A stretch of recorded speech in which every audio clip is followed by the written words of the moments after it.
I'm here for three reasons. The concern in Afghanistan and how come NATO are discussing it in Chicago. 2, Iran and what Netanyahu is doing there. And finally, the Arab Spring.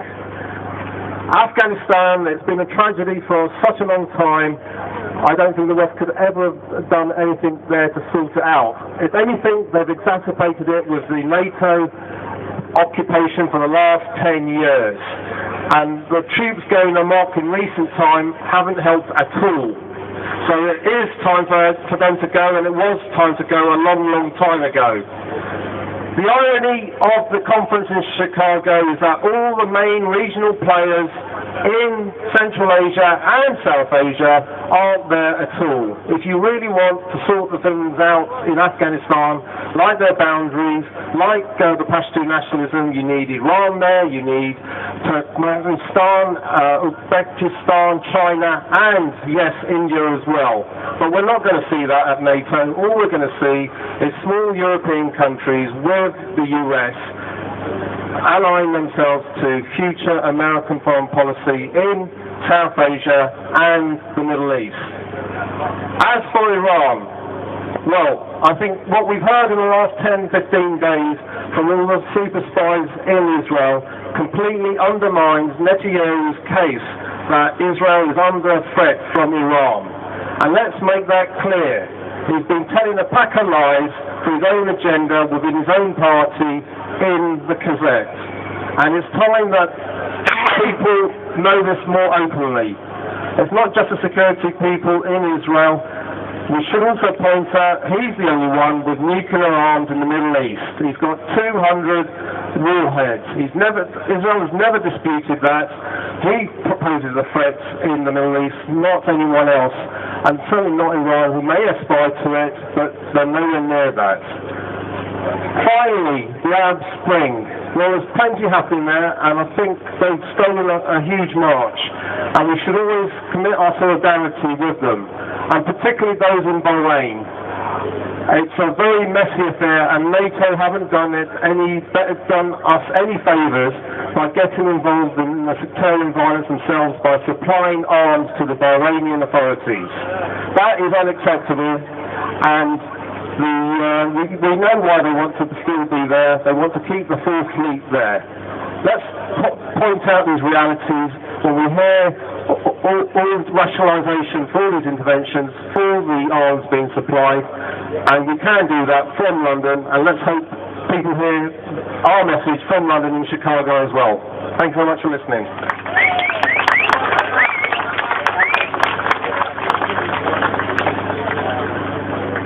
Thanks very much, Murad. Our next speaker is from a party which is always on the side of peace. Please welcome Natalie Bennett from the Green Party.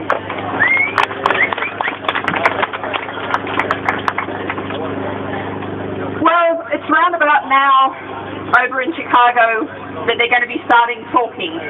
Obama will be speaking to the other NATO leaders, and we do want him to be talking. We want him to be talking and saying that the austerity agenda that's being pursued throughout Europe simply isn't working. We want him to be talking about stimulus, and we want him to be talking about jobs. So what we also very much want is him and the other NATO leaders to be listening. They should be listening, first of all, to the people of Afghanistan. They should be listening to people like Malalea Joya, the former MP. If you've read, she wrote an excellent piece in The Guardian this week saying that she very much fears that the US and its NATO allies are seeking to dominate Afghanistan and the region for a generation, to militarily dominate and control that region. Now, what she's saying, what she wants, what the people of Afghanistan want, is they want self-determination, they want democracy, they want to make their own choices, and that means we have to pull our troops, all of the US troops, all of those foreign troops out of Afghanistan, and we need to do it now. And we want to say from here, from in Chicago, and also so many people are saying in Afghanistan, no to the troops, they must go. Over there in Chicago, they should also be listening from the voices from Iran.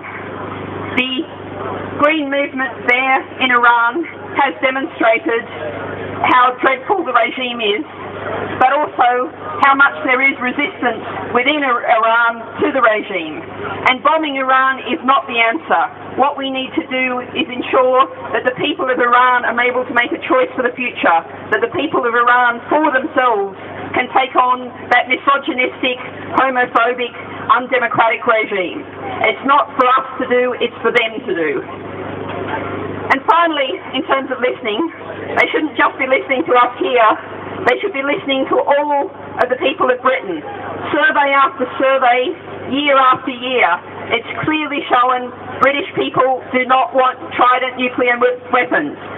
No, no, no to Trident nuclear weapons. That's what the British people say and keep saying. And Cameron and his cronies, indeed all British politicians, should be listening to that, taking that message on board and acting on it. So, well done to everyone here who's come out today. Well done to the people in Chicago who are gathering with us in the same way.